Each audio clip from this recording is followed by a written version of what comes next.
집사님 아까 질문의 요지는 뭐냐면 조상들의 죄가, 잘 들으세요, 내가 회개하지 않으면 계속 그 죄의 영향력과 결과가 내게 미치지 않느냐, 그런 요지로 질문해서, 그러므로 우리는 조상들의 죄를 회개해야만 죄의 영향력을 끊을 수가 있지 않느냐, 그런 요지의 질문했어요. 여러분, 그건 잘못된 생각이에요. 여러분들이 아무리 조상의 죄를 회개한다 할지라도 저와 여러분이 그 죄를 내가 조상들의 죄 말고 내가 그 죄에서 돌이키지 않으면, 그리고 그 죄를 대적하지 않으면 그의 죄의 영향력은 내게 계속 흘러와요. 조상들의 문제가 아니에요. 지금 누구의 문제예요? 내가 그 조상의 죄를 답습하고 있느냐, 아니면 그 죄에서 돌이켰느냐의 문제예요. 제가 지금 무슨 말을 하는지 이거 반드시 이해를 해야 돼요. 이해 갑니까, 안 갑니까? 다시 한번 설명. 조상들의 죄를 회개하는 거하고 지금 내가 그 조상들의 죄를 답습해서 계속 행하고 있느냐는 별개의 문제예요. 우리 하나님이 주목해서 보는 것은 내가 조상들이 지은 죄를, 조상들의 죄를 회개하는 문제를 하나님이 주목해서 보는 것이 아니라 내가 조상들이 지은 죄를 답습하고 여전히 행하느냐, 아니면 그 죄에서 돌이켰느냐를 주님은 주목해 보세요. 무슨 말 이해 갑니까? 집사님 이해 가야 안 가요? 점수가 안 나와서 화가 나요? 10점 만점에 6.5를 받았거든 지금. 화가 나는 거야 지금. 페이퍼를 엉망으로 써왔어요. 제가 웬만하면 6.5를 안 주는데.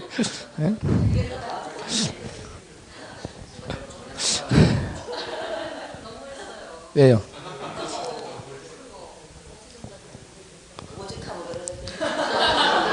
원래는 4점 정도 줘야 돼요. 제가 너무 마음이 긍휼이 있어가지고 6.5로 높여준 것도 모르고 너무했다 그러네. 네, 긍휼이 너무 베풀면은 값어치가 없어져요. 조상들의 죄를 회개하는 거하고 내가 조상들의 죄를 답습하지 않고 내가 돌이키는 거하고는 달라요. 근데 대부분의 죄의 유전은 그런 그 죄를, 그 조상들이 지은 죄를 자기도 여전히 답습하고 있다는 거예요. 문제는 그거예요. 이해 갑니까 이제? 그러니까 조상들이 지은 죄를 내가 조상들의 죄를 회개한다고 되는 것이 아니라 내가 돌이키면 돼. 내가 돌이키고 그 죄를 영향력이 나를 더욱더 엄습하지 못하도록 물리치면 되는 거예요.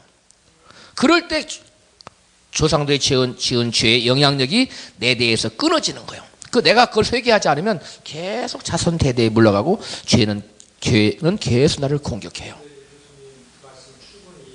예.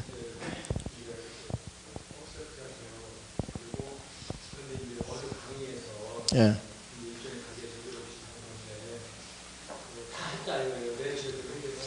예. 예. 예. 예. 오케이. 그거를 자세하게 다루기 위해서는 나중에 영적 전쟁이라는 과목을 통해서 자세히 다룰 때가 있어요. 그건 왜냐하면 성경적인 예를 조목조목 다 대줘야 돼요. 그건 다 거짓말이에요. 그건 여러분 거기에는 예. 예. 예. 예. 예. 이제 그런 부분에 대해서 성경적인 것을 쭉 다루기, 지난번에 내가 한번 무슨 과목에서 약간 다뤘는데, 여러분 그것은 이게 집단 대표성의 원리지, 그 집단과 그거 이제 신학적인 용어들이 있어요. 그걸 설명을 쭉 장시간 설명을 해야 돼요. 그래서 거기에 대한 충분한 여러분들이 이해를 해야 돼요. 그래서 제가 미국 GMU에서 다음 어떤 과목이 오픈될지를 제가 몰라서 무슨 과목이 오픈된다고 못하는데, 이것에 대해서 여러분이 충분한 지식을 가지고 있어야 돼요. 자칫 속아요. 가계 저주로는 분명히 잘못된 겁니다. 예, 그 잘못된 건데, 여러분 그 가계 죄의 책임까지 오고 조상들의 죄를 회개해야 된다는 것은 여러분 마귀에게 속는 거예요. 그럴 필요 없어요. 조상들의 죄는 아비의 이빨이, 그 이스라엘 백성들 하나님 책임할게요. 아비가 신포도주를 먹었는데 네 이빨이 시다고 하니 어쩌민고 하고 하나님 책망하세요. 아비가 신포도주를 먹었으면 누가 신포도를 먹었으면 누가 이빨이 씌어야 돼요? 아버지가 씌어야 돼요. 아버지가 씌어야 돼요. 근데 조상들, 후손들은 아버지가 신포도주를 먹으면 내 이빨이 시다고 못된 것은 누구 탓을 하는 거예요? 조상 탓을 하는 거예요. 조상이 잘못했어. 조상이 책임져야 될 죄를 내가 왜 책임지냐고요. 책임질 필요가 없기 때문에 뭐도 안 해도 돼요. 회개도 안 해도 되는 거예요. 그건 집단의 원리고 대표성의 원리 때문에 그런 거예요, 목사님. 예, 여기까지만 아시고 오늘은 새로운 그 조직신학 강의이기 때문에 조직신학을 들어갑니다. 조직신학 먼저 뭘 하냐면 구원의 확신. 오늘 참 조직신학 발표가 누구지요? 오늘 누가 발표해요? 우리 이동원 전사님은 그 띠임이 뭐예요?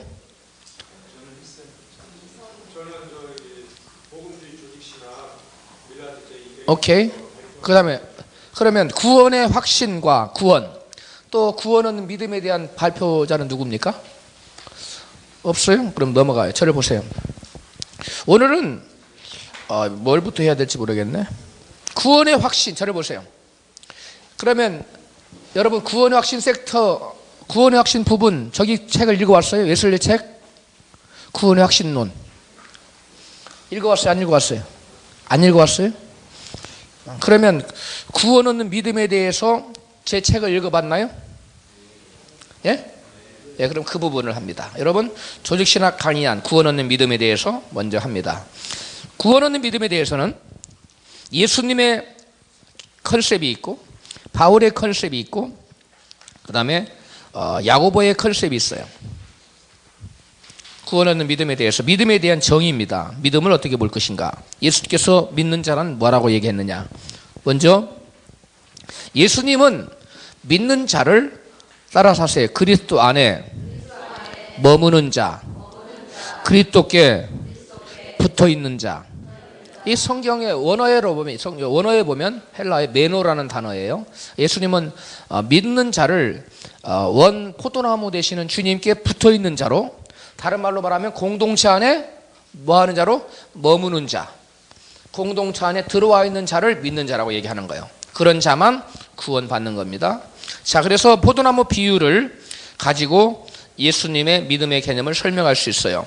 자, 그래서 포도나무와 원줄기와 가지와의 유기전 관계로 나와 있는데, 요한복음 1장 15장 1절 구원받을 자와 구원받지 못할 자는 뭐에 달렸어요?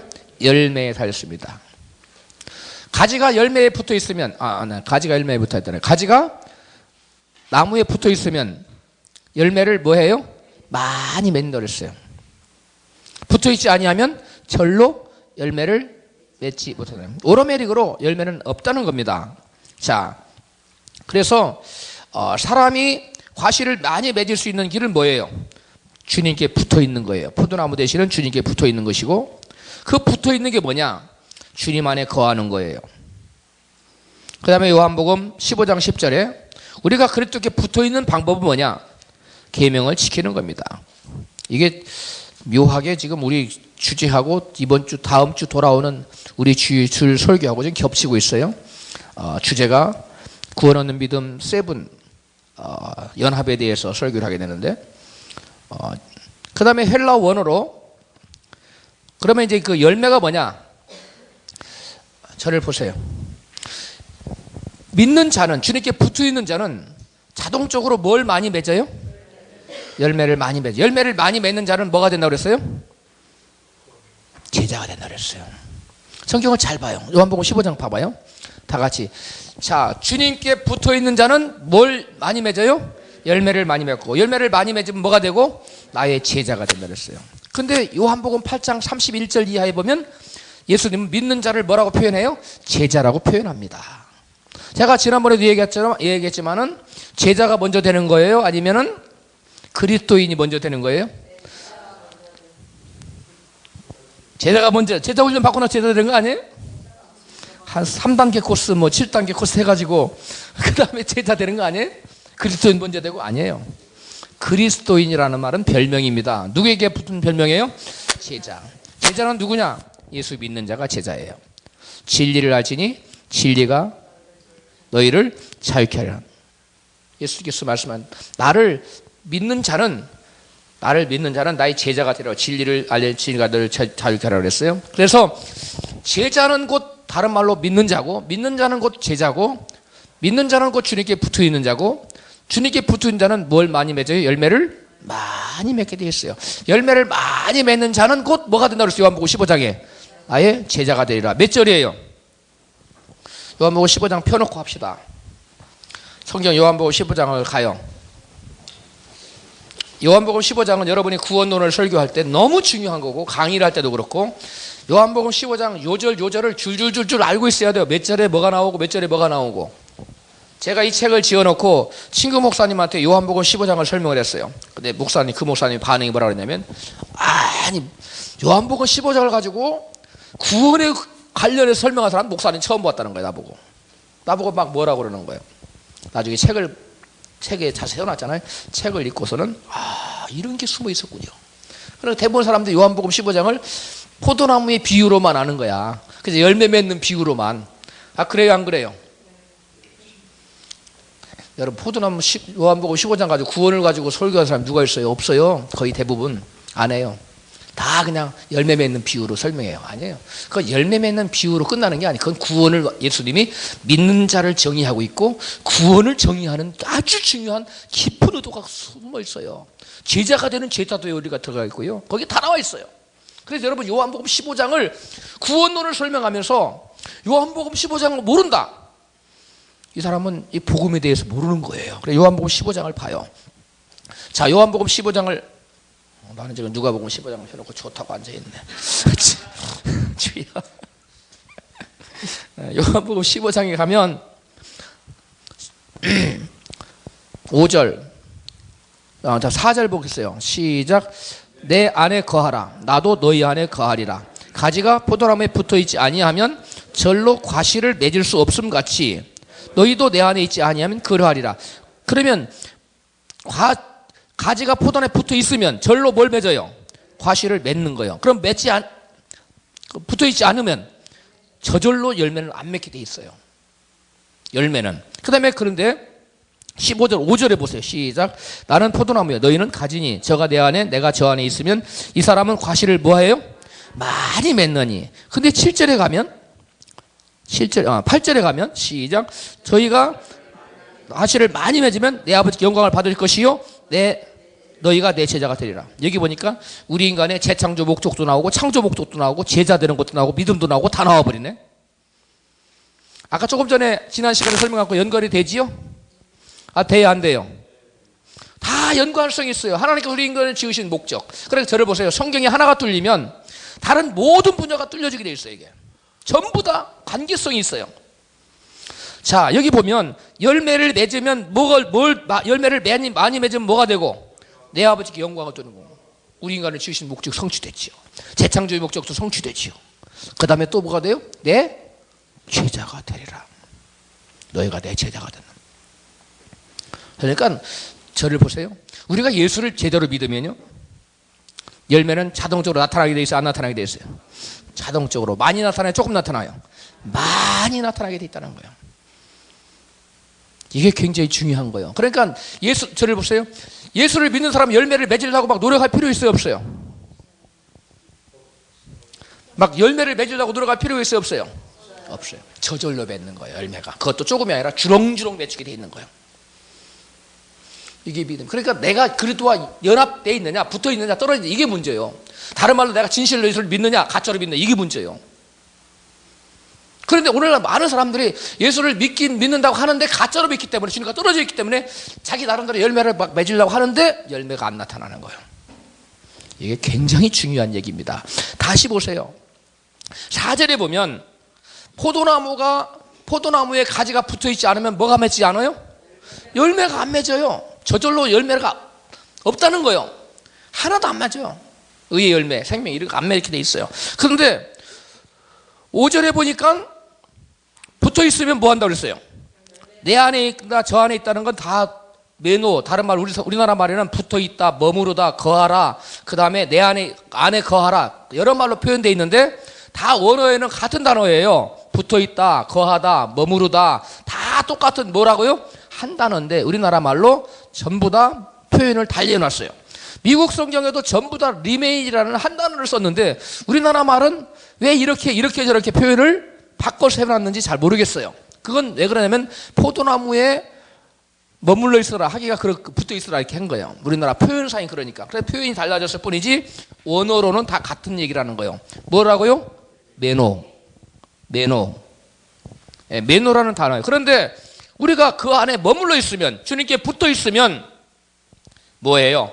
과실을 많이 맺는다는 거예요. 그래서 과실을 많이 맺고 그 많은 과실을 맺는 것으로 하나님은 뭘 받아요? 영광을 받는 거예요. 영광을 받아서 우리 인간을 지으신 창조 목적과 구원의 목적이 성취될 뿐만 아니라 결국 뭐가 돼요? 주님의 제자로 인정받는다는 거예요. 참 믿음의 소유자로 인정된다는 거예요.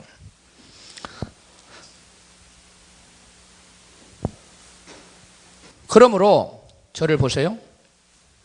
믿음과 살아있는 믿음은 반드시 순종이 따라온다, 안 따라온다? 순종이 열매거든요.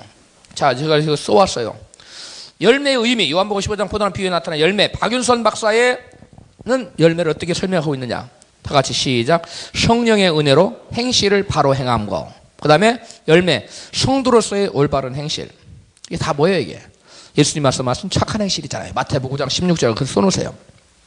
마태복음 9장 16절 착한 행실로 이같이 너희가 착한 행실을 착한 행실을 보고 저희로 너희 착한 행실을 보고 하늘의 아버지께 영광을 돌리게 하라 그랬는데, 바로 이와 같이 성도로서 올바른 행실이 나타난다는 거예요. 믿음의 사람들은 그것도 조금 나타나는 것이 아니라 범사에 나타나는 거예요.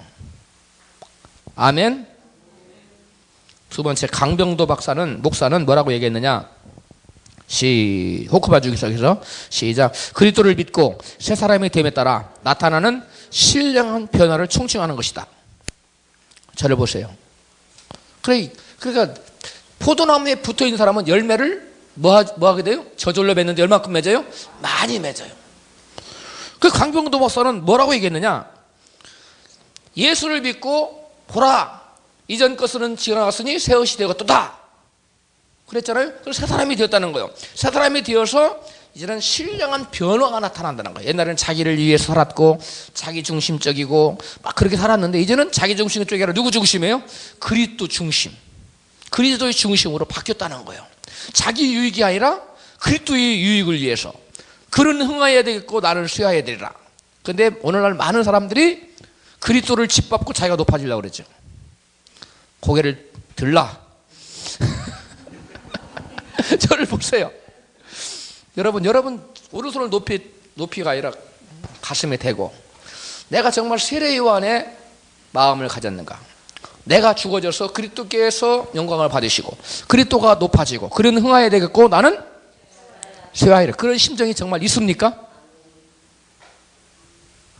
대답만 쉽게 한다고 될 일이 아니에요. 이게 정말이냐 이거예요. 정말 주님이, 불꽃 같은 주님이 나타나셔서 네가 정말 나를 위해서 너를 불사를 수 있느냐? 세례 요한의 심정으로 네가 죽어질 수 있느냐? 나를 위한다면 네가 너 자존심도 내놓고 너의 유익도 포기할 수 있으며 너의 모든 것을 내려놓을 수 있느냐? 물으실 때에 아멘 제일 먼저 앉아 집사님에게 물으신다면 할렐루야 박수 한번 쳐요. 그게 돼야 돼요. 그런데 오늘날 생각으로 예수 믿는 사람들은 그리스도를 나의 성공과 나의 무엇인가를 이루는데 도구로 삼아요. 이게 문제예요. 그리스도께 진정 연합된 사람이라면 세례 요한의 심정을 가져야 됩니다. 그래서 제가 하나님께 요즘 많이 기도하는 게 뭐냐면, 주님, 제가 세례 요한의 심정을 갖고 주님 앞에 설 수 있게 도와주세요. 항상 따라서 하세요. 언제나 어느 때나 누구의 심정으로? 세례 요한으로서야 그게 진짜 신앙이에요. 그래서 세례 요한의 심정을 가지면 시험이 안 들어요. 왜? 나가 이미 뭐였기 때문에? 죽었기 때문에.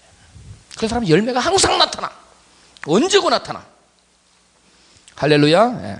그런 사람들이 다 돼야 돼요. 그래서 보세요. 그러면 성도들의 변화된 행위, 여러분 예수 믿기 전의 모습, 여러분의 모습과 예수 믿고 난 후에 여러분의 모습이 변화가 나타납니까? 아니면 똑같습니까? 대답이 없어요. 어떤 사람은 그래, 조폭들은 변화가 많겠지만 저는 원래부터 털나겠습니다. 이런 사람들이 있어요. 그런데 제가 말하는 것, 조금 전에 말하는 것을 짚을 때 대답할 수 있는 변화된 거예요. 예수를 믿기 전하고 예수를 믿기 후하고 예수를 믿기 후에는 누구의 심정이 되냐면 세례 요한처럼 그는 흥하야 되겠고 나는 쉬어야 되리라. 주님의 나라를 위해서, 주님의 뜻을 위해서 내가 언제든지 죽어줄 수 있는 그런 마음을 가진 신령한 변화가 나타난다는 거예요. 그 다음에 성도들의 선한 삶을 말해요. 자, 그런데 이분이 재미난 얘기를 해요. 호쿠마 주석에서 다 같이 한번 읽어봐요. 시작. 과실을 맺지 못하는 가지는 그것도 즐거워요. 주 밖에 있는 자로서. 과실을 맺지 못하는 가지는 주 밖에 있는 자로서. 여기까지는 그래, 오케이, 잘 나간다, 이렇게 얘기할 수 있는. 그 다음에 문제예요. 시작. 그리스도를 주로 믿다가 배교하는 자들과 명목상으로 신자이면서 실제적으로는 충실한 열매를 맺지 못하는 소위 가라지 신자들이다, 이렇게 써놨어요. 자, 근데 문제는 뭐냐면, 핵심이 뭐냐면 그리스도를 주로 믿다가 배교하는 자들이라는 거예요. 강병도 목사님은 칼빈주의자입니다. 무슨 자라고요? 칼빈주의자 입에서 지금 뭐가 나오고 있어요? 배교가 나오고 있어요. 배교가 나오고 있어요. 그러니까 저를 보세요. 오늘날 목사님들이 성경 이 부분을 해석할 때는 이렇게 해석하고, 이 부분 설교할 때는 이렇게 설교했다가 저 부분에 가서는 예정론 주장해요. 한 번 믿으면 영원한 주장이다, 구원이다 라고 주장해요. 왔다 갔다 해요. 목사님들 그래요, 안 그래요? 그래서 뭐 하는 자가 많다고요? 네, 그렇죠. 성도들에게 혼란을 주는 거예요. 바로 이 부분도, 이분이 다른 데서는, 다른 주석집에서는, 이분의 다른 주석, 다른 주석책에서는 요한복음 말고 계속 한 번 믿으면 영원 않고 얘기했다가 절대 떨어지지 않는 성도의 견인을 얘기했다가 이 부분에 가서는 또 배교를 얘기하고 있어요. 제가 지어낸 글 아니에요, 이게? 이분이 그대로 글을 가져온 거예요, 따온 거예요. 페이지까지, 여기서는 제가 페이지를 뺐군요. 제 책에는 제가 페이지까지 다 써놨어요. 빼도 박도 못하죠. 그 글이 그대로 나와 있으니까. 배교하는 자라는 거예요. 믿는 자는 배교가 있다 없다? 있다는 거예요. 믿는 자는 아니라 믿는 자 중에 배교자가 나올 수 있다 없다? 있다는 거. 배교자가. 그런데 배교자가 없다고 말하는 건 잘못된 거예요. 성경에 배교할 수 있다는 것이 많이 나와야 안 나와요? 많이 나오는 정도가 아니라 어마어마하게 나옵니다. 제가 바울이 쓴 서신에서만 배교에 관한 글을 찾아오랬던 저번에 신대원 학생들이 무려 50절 가까이를 찾아왔더라고요. 바울 서신에서만. 그만큼 많이 나와요. 그런데 그 부분을 볼 때 그 사람들은 무슨 생각을 하고 읽는지 그냥 지나가는 거죠. 그 다음에 실제적으로 명목상 신자이면서 실제적으로 충실한 열매를 맺지 못하는 소위 가라지 신자들. 예수님은 이 가라지를 무슨 신자라고 그랬어요? 쭉정이. 쭉정이는 모아서 불에 사른다고 그랬지요. 자, 그 다음에 과실을 맺는 일과 제자가 되는 일은 일시적인 일이 아니라는 거예요. 순간적인 일이 아니라는 거예요. 이건 계속적인 거지라는. 자, 요한복음 15장 8절에 시작. 너희가 과실을 많이 맺으면 아버지께서 이것으로 영광을 받을 것이요. 이것으로가 뭐예요? 네, 과실을 맺는 거지요. 내 제자가 되리라 그랬는데, 이것으로 헬라 원어로 웬투토 이렇게 말인데, 이게 뭐냐면 열매 맺는 것과 제자 되는 것 두 가지를 다 말하는 거예요. 열매 맺는 것, 제자 되는 것은 현재 능동태 가정부로 기록되어 있는데, 이것을 그 밑에 쭉 읽어봐요. 시작. 헬라어에서는 현재 능동태는 계속적인 진행의 의미를 나타낸다. 따라서 열매를 맺는 일이나 제자가 되는 일은 어느 한순간에 이루어지는 것이 아니라 또는 일시적으로 이루어지는 성질의 것이 아님을 나타내주고 있다. 즉 열매 맺는 일이나 제자가 되는 일은 모두 계속적으로 진행되는 일이라는 거예요. 그걸 나타내주는 거예요. 그 다음에 요한복음 15장 8절을 원어적으로 충실하게 번역하면 이렇게 번역이 될 수 있어요. 이건 제가 번역한 거예요. 같이 읽어봐요. 시작. 너희가 계속적으로 과실을 많이 맺고 계속적으로 제자가 되고 있다면 이로 인하여 내 아버지께서 영광을 받을 것이요. 그런 말이에요. 그러니까 우리가 계속적으로 제자의 상태에 머물러 있고 계속적으로 또 뭐 하고 있으면, 열매를 맺고 있으면 우리는 하나님께 뭘 돌리는 거예요? 영광을 돌리는 거예요. 영광을 돌리는 거예요. 그러므로 참된 제자는 뭐냐? 참된 믿음의 소유자고 삶 속에서 열매를 어떻게 맺어요? 계속적으로. 그것도 조금 맺어요? 많이 맺어요? 많이 저절로 맺어져요. 이게 제자의 삶입니다. 그러므로 참된 제자는, 따라서 합시다. 참된 제자는 크게 좀 해요. 그 참된 제자는 누구 중심으로 살아간 사람이에요? 그리스도 중심으로. 그 성품 자체가 자기 중심에서 그리스도 중심으로 안 바뀐 사람은 이게 제자가 아니에요. 그런 사람은 열매가 안 나타나요. 조금만 무슨 일이 생기면 시험 들어버려요. 넘어져 버려요. 왜? 이단에 빠지는 사람들은 다 뭐 때문에 이단에 빠진다고 했어요? 뭐 때문에 빠진다고 했어요? 자기 욕심에 끌려라고 나와 있어요. 성경에. 뭐에 끌려요? 자기 욕심. 그러니까 자기가 살아있는 거야. 그런데 이단에 안 빠지고 넘어지지 않는 사람은 어떤 사람이냐? 주님 중심으로 서 있는 사람은 자기를 부인해버리기 때문에. 그래서 예수님이 제자가 되고자 하는 사람들의 첫 번째 요구사항이 뭐예요? 누구든지 나를 쫓고자 하는 자는 뭐하고? 자기를 부인하기. 첫 번째잖아. 첫 번째 요구사항. 자기를 부인하지 않는 어떻게 십자가를 지면 어떻게 좁은 길을 가고 어떻게 좁은 문을 통과하고 하겠어요? 첩첩산중이 다 기다리고 있는데. 이게 첫 번째예요. 신앙의 첫 번째. 제자가 되는 첫 번째. 아멘. 네. 그 다음에 봅니다. 바울의 말하는 그리스도의 접붙임. 바울이 말하는 믿음이란 뭐냐? 다 같이 시작. 바울은 주님과 연합되지 않는 자들은 구원받지 못할 것을 다음과 경고하고 있다.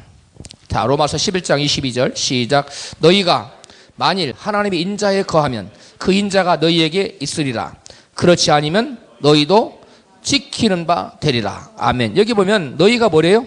믿는 성도들이에요. 근데 만약 너희가 하나님 인자 안에 거하지 않으면, 인자에 머물러 있지 않으면 너희도 역시 찍힌 바 된다. 이스라엘 백성들이 찍혀서 넘어진 것처럼 너희들도 버린 바 되리라고 말씀하고 있어요. 자, 그래서 구원받는 자라도 육신의 정욕을 쫓아 죄를 짓고 살면 결국 뭘 놓치게 될 것을? 구원을 놓치게 될 것을 경고하는 거예요. 그래서 로마서 8장 13절 꼭 기억해 놓으세요. 시작. 너희가 육신대로 살면 반드시 죽을 것이로되 영으로서 몸의 행실을 죽이면 살리니. 아멘. 여기 보세요. 육신대로 살면은 반드시 죽어요. 영으로서 몸의 행실을 죽이면, 이 성령의 소욕을 쫓아 사는 사람들이 사람은 산다는 거예요. 이 살다 죽는다는 영적인 의미입니다. 몸이 살고 죽고 그거 말하는 거예요. 육신이 죽고 살고 그걸 말하는 게 아니에요. 영적으로 말하는 거예요. 그래서 저와 여러분들은, 믿음의 사람들은 영을 쫓아 살아요? 육을 쫓아 살아요? 영을 쫓아 살면서 육을 죽이는 거예요. 몸의 행실을 죽이는 거예요. 자기를 부인하는 삶을 사는 거예요. 자, 그 다음에 택함받은 이스라엘 백성도 불순종해서 버림받았으므로 접붙임 당한 신자들인 오늘날 영적인 이스라엘들도 역시 조심하라고 경고하고 있어요. 로마서 11장 20절 시작. 그들은 믿지 아니함으로 꺾이고 너희는 믿음으로 섰느니라. 높은 마음 품지 말고 도리어 두려워하라. 바울은 실제로 두려워했어요, 안 했어요? 바울은 정말로 두려워한 사람입니다. 자기가 버림을 당할까 봐서. 그런데 오늘날 보면은 겁이 없어. 목사님들이, 성도들도 마찬가지고 겁이 없어. 하나님을 두려워 안 해. 그리고 기도원 같은 데 가보면 여러분 다 뭐 구원은 받았습니다. 뭐 아멘 그러고. 큰일 날 얘기예요. 생각의 믿음으로 구원을 받는다고 자꾸 심어주니까 사람들이 하나님 안 보입니다. 두렵지 않습니다. 하나님을 두려워해야 돼요. 아멘. 네. 바울은 실제로 두려워했어요. 실제로 두려워해야 돼요. 지옥이 얼마나 무서운데. 그 다음에 21절 시작. 하나님이 원 가지를 또 아끼지 아니하셨 너희도 아끼지 아니하시리라. 22절 시작. 그러므로 하나님의 인자하심과 준엄하심을 보라. 넘어지는 자들에게는 준엄하심이 있으니 너희가 만일 하나님의 인자하심에 머물러 있으면 그 인자가 너희에게 있으리라. 그렇지 않으면 너희도 지키는 바 되리라. 아멘. 하나님의 인자하심이 우리에게 머물러 있으려면 우리가 주님 안에 거해야 돼요. 주님 말씀 안에 순종해야 됩니다. 그런 자들만을 하나님의 친백성이에요. 자, 그러면 바울의 그리스도와 연합사상, 이거는 잔 지슬러의 그 책에서 제가 따온 글들인데요. 제가 요약해서 가져온 거예요. 우리 한번 쭉 보겠어요. 시작. 바울의 선택 교리는 개인이 아니라 그리스도의 공동체와 관련이 있다. 이거 제가 한 말이 아닙니다. 이건 존 지슬러가 한 얘기예요. 하나님이 세상에서 자기를 섬길 한 백성의 선택을 말하고 있다. 그리스도와의 연합을 묘사함에 있어서 바울이 가장 즐겨 쓰는 표현은 그리스도 아래라는 표현이다. 나이스만이라는 학자는 이 문구가 바울 서신에 164에 등장한다고 주장했다. 네. 소설을 보세요. 성경에 보면 그리스도 안에, 주 안에, 예수 안에 그런 표현들이 많이 나오죠. 그게 다이스만 연구해 봤더니 164회라는 거예요. 우리나라 말로 이게 조사하기가 불가능합니다. 왜냐하면 우리나라 말로 이게 하도 복잡하게 원어로 보면 정확하게 나와요. 원어를 분석하면 164번 이런 표현을 썼다는 거예요. 자, 그러면 그리스도 안의 의미, 하이스만에게 바울의 그리스도 안에는 성령 안에 있는 존재며 그것은 도덕적인 변화를 의미한다. 이게 굉장히 중요해요. 줄그세요. 뭘 의미한다고요? 도덕적인 변화. 신령한 변화가 나타나서 삶의 변화가 나타난다는 거예요. 성품이 변화가 된다는 거예요. 죄를 멀리하는 성품으로 바뀐다는 거예요. 죄를 안 짓는다는 걸 말하는 건 아니에요. 죄를 지을 수도 있지만 죄를 미워하게 되고 죄를 멀리하게 되고 죄를 안 지으려고 발버둥을 치는 사람으로 도덕적인 사람으로 바뀐다는 거. 그런데 예수 믿는다고 해서 여전히 부도덕해. 여전히 음란하고 여전히 사기치고 여전히 그러면서 장노래. 여전히 그러면서 권사래. 여전히 사기치고. 얼마 전에 어느 권사님 저한테 상담하셨어요. 저는 어떤 교회 큰 교회 부목사님한테 엄청난 수십억 원의 돈을 사기를 당했습니다. 어떻게 하면 좋습니까? 고의적으로 사기를 쳤다. 법적으로 구속을 시켜야 됩니까? 어찌해야 됩니까? 그런 것을 상담을 해오는데 여러분, 이 목사라는 사람들이 돈 때문에 남을 갖다가 교묘하게 속여가지고 사기를 쳐먹어. 예수 믿는 사람이 돈을 우려먹게 해서 사기를 치는 거야. 예수 믿는 사람이 목사라는 타이틀을 가졌지만 사기꾼이지요. 무슨 목사입니까? 믿는 사람이 아니에요. 그래서 어느 신학교에 가면은 너희들은 신학자가 되기 전에 먼저 사람이 되거라. 실제 교훈이에요. 그게 그 교회 교문에 써 있어요. 굉장히 그 세계들을 얘기해요. 신학자가 되기 전에, 목사가 되기 전에 사람이 먼저 되라는 거예요. 사람도 안 되고서 목회를 하니까 그런 어처구니 없는 남을 등쳐먹고. 근데 그 목사가 그 사람만 등쳐먹은 게 아니라 여러 명을 등쳐먹었다네. 아주 유명한 목사래요. 하나님, 그러니까 그 사람이 둘 중에 하나예요. 하나는 아예 처음부터 안 믿는 가짜든지, 믿긴 믿는데 뭘로만 믿어요? 머리로 관념적으로만 믿는 거예요. 그러니까 그런, 최소한 어디는 가니까 자기 생각에 천국은 간다는 거. 천국은 따놓은 당상이니까. 이게 문제라. 이게 결코 천국은 따놓은 당상이 아닙니다. 조선시대의 정오품 벼슬이 아니에요. 천국은 당상관이라고 썼어요. 조선시대에 정오품, 굉장히 높은 벼슬이에요. 그런 자리, 당상관이라는 직책 때문에 따놓은 당상이라고 했는데, 그 다음에 그리스도 안에는 도덕적인 변화를 잇는 거예요. 마스칼에게 있어서 바울의 그리스도 안에는 교회 안에 있는 존재며, 즉 붙어 있는 존재며, 그것은 본체론적인 변화를 의미한다. 이거 지금 다 누가 한 얘기라고요? 지슬러가 한 얘기예요. 지슬러가 한 얘기예요. 그 다음에 고린도전서 12장 12절에 몸은 하나인데 많은 지체가 있고 몸의 지체가 많으나 한 몸임과 같이 그리스도도 그러하니라 그랬어요. 그 다음에 칼 바르트는 어떻게 생각하고 있느냐? 칼 바르트에게 있어서 그리스도 안에 있다는 것은 그리스도의 행동이 계속되는 존재를 의미한다. 저를 보세요. 그리스도 안에 있다는 것은 뭘 의미한다고요? 그리스도 행동이 그를 통해 나타나는 걸 말하는 거예요. 그를 통해서 그리스도 행동이 지속적으로 이렇게 연장선이에요. 그리스도 행동의 연장선이라는 거예요. 우리 김상도 집사님 보면 많은 사람들이 우리 집사님 보니까 그리스도를 보는 것 같네요. 예수를 보는 것 같네요. 그런 소리 많이 하지요.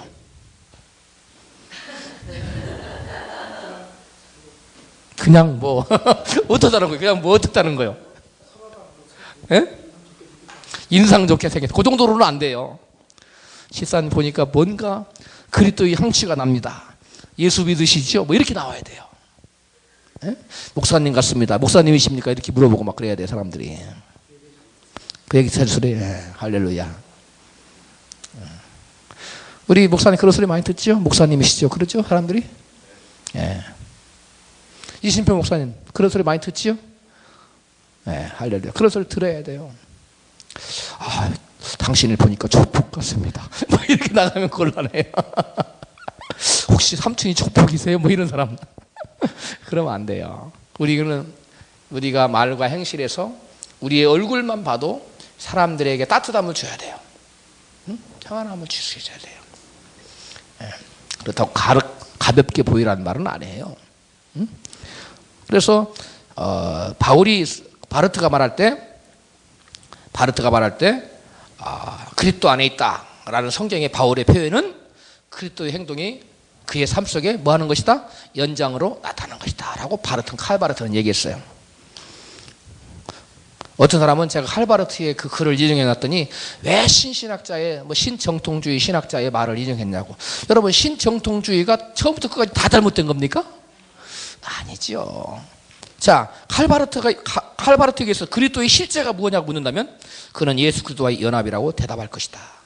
그리스도와의 연합은 그리스도 안에 있는 존재다. 이 말은 그리스도인은 그리스도의 주권의 영역 내에 있는 사람이라는 의미다. 바르트에게 있어서 그리스도 안에 존재라는 것은 행동과 상응한다. 바르트가 대단한 학자입니다. 저를 보세요. 저는 사실 이 책을 너희가 그러고 청구할 줄 아는 책을 펴내고 난 다음에 읽었어요. 이 책을 스미드스하고 지설가는 두 권의 책을 봤는데 제가 깜짝 놀랐어요. 이분들의 이거 해석을 보고 책 두 권이거든요. 제 서재에 있는데 제가 나중에 보여드릴게요. 제가 이 책을 읽으니까 성령은 하나인 거예요. 저에게 깨달음 주신 하나님이 이분들에게도 동일한 말을 하게 하는 거예요. 동일한 것을. 그 다음에 육체와 죄, 즉 그리스도 밖에, 죄라는 건 그리스도 밖에 있다는 겁니다. 그 다음에 그 사람들은 그리스도 안에 가라, 죄 안에 있는 거예요. 다 같이 바울에게 있어서 시작. 바울에게 있어서는 죄는 인격적인 하나님께 대한 인격적인 대적이며 그 인격적인 하나님으로부터의 이탈이다. 뭐라고요? 이탈. 떨어진 거예요. 떨어진 거예요. 가지가 포도나무에서 분리된 거예요. 그게 죄예요. 죄 안에 있다는 것은 죄의 지배를 받는 것이다. 죄는 전제군주이다.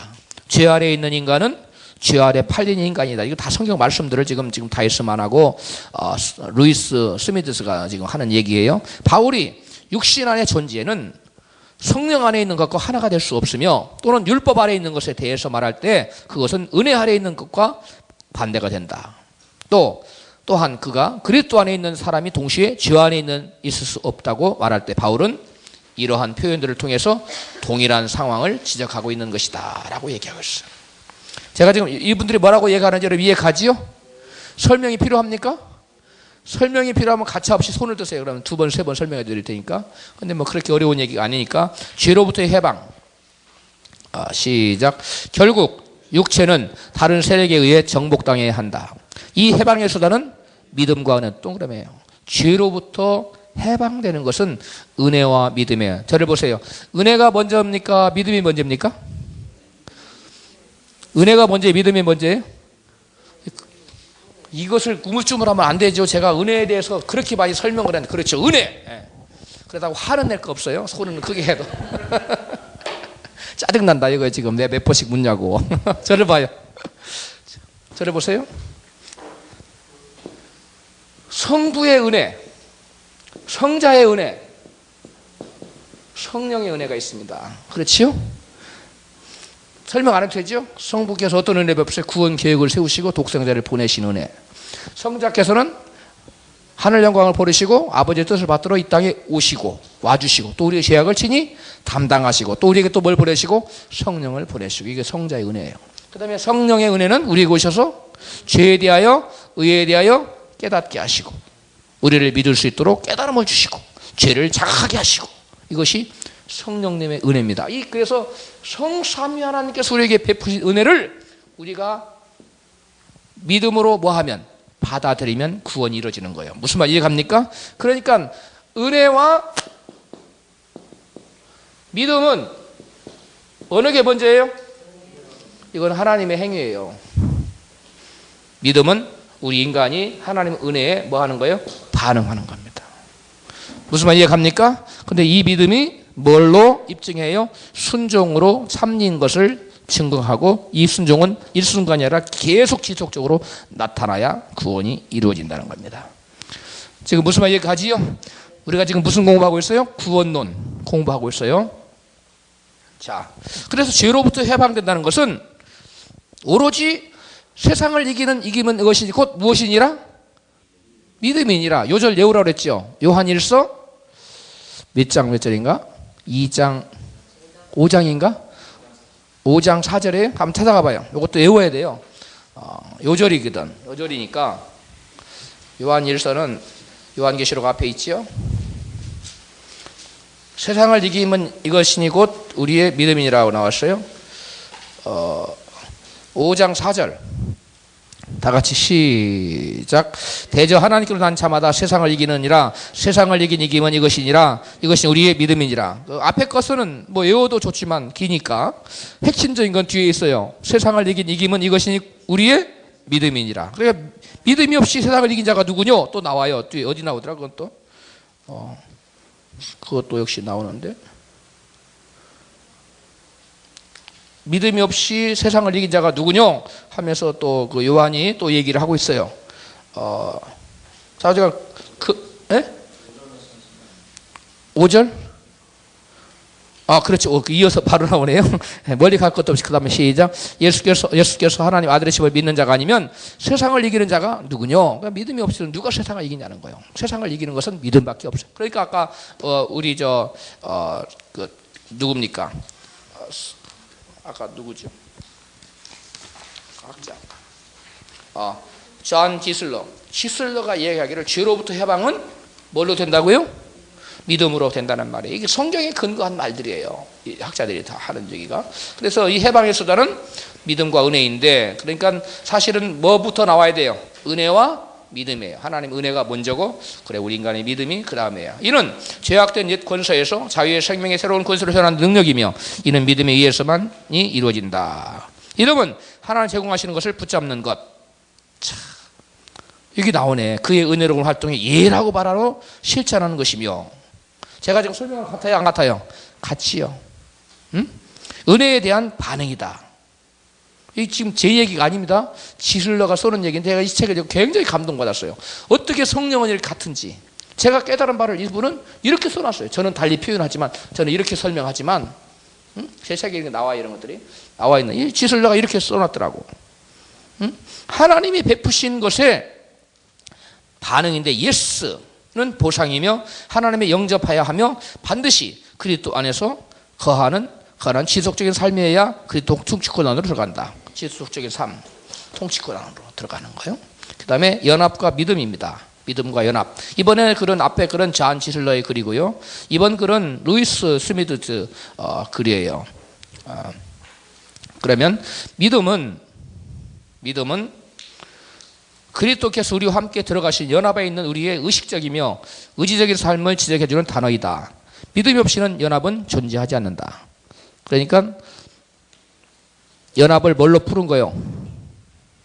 믿음으로 푸는 거예요. 믿음을 뭘로 푸는 거예요? 연합으로 푸는 거예요. 같은 거라는 거예요. 예수께서 말씀하신 요한복음 15장 해설과 같은 겁니다. 이분들이 이런 말을 할 때는 요한복음 15장을 말을 안 했지만 염두에 두고 하는 겁니다. 무슨 말 이해 가십니까 지금? 그리스도와의 연합이 없이는 거기 계시며 우리 안에 계시는 그리스도의 실제는 존재하지 않는다. 믿음 안에서 반응하는 사람들이 없다면, 그리스도와의 연합된 삶을 사는 사람이 없다면 주 대신 그리스도에 대한 모든 이야기는 의미 없는 것이 된다. 그리스도가 주시라는 말은 자신이 대표가 되시고 다스리는 머리가 되시는 새로운 상황을 창조하신 그리스도를 의미한다. 그런데 그 상황은 그분 자신과 동일시되기 때문에 우리가 그분의 상황의 부분이 될 때 우리는 그분 안에 있다고 할 수 있다. 지금 다 뭘 얘기하고 있어? In Jesus, in Christ, 그리스도 예수 안에, 이런 말을 지금 하는 거예요. 주 안에 있는 거를 지금 이분들이 학자가 이런 말들을 쓰고 있어요. 그러므로 그리스도께서 오직 믿음으로 그의 새 창조에 속한 시민들로 위탁된 사람들과 연합으로서만 주가 된다. 그러니까 연합되지 않으면 주가 될 수 없다는, 우리의 주가 될 수 없다는 거예요. 즉 무슨 말이에요? 믿지 않으면 예수님 우리의 주가 되지 않는다는 거지요. 그러나 우리가 주라고 관계는 안 맺었을지언정 사실은 그분이 주예요, 아니에요? 주예요. 그래서 에베소 2장에 보면, 에베소 2장 5절인가요? 5장 2절인가? 5장인가 2장인가? 너희는 이 마음을 품으라. 그래도 예수의 마음이 몇 장이에요? 2장이에요, 5장이에요? 빌립보서 2장. 제가 뭐라고 그랬어요? 에베소 빌립보서에 보면 나오죠? 천하 만민이 예수 이름 앞에 무릎을 꿇게 하신다고 나오죠? 네. 자, 저만 덥나요? 여러분만 덥나요? 추워요? 저에겐 지금 불이 임하는데. 에? 추워요? 괜찮아요? 저는 막 지금 속에 온 땀으로 다 젖어버렸어요. 너무 덥나 싶어서. 성령이 임하시나요? 옷을 벗어야 되겠네요. 너무 더워가지고.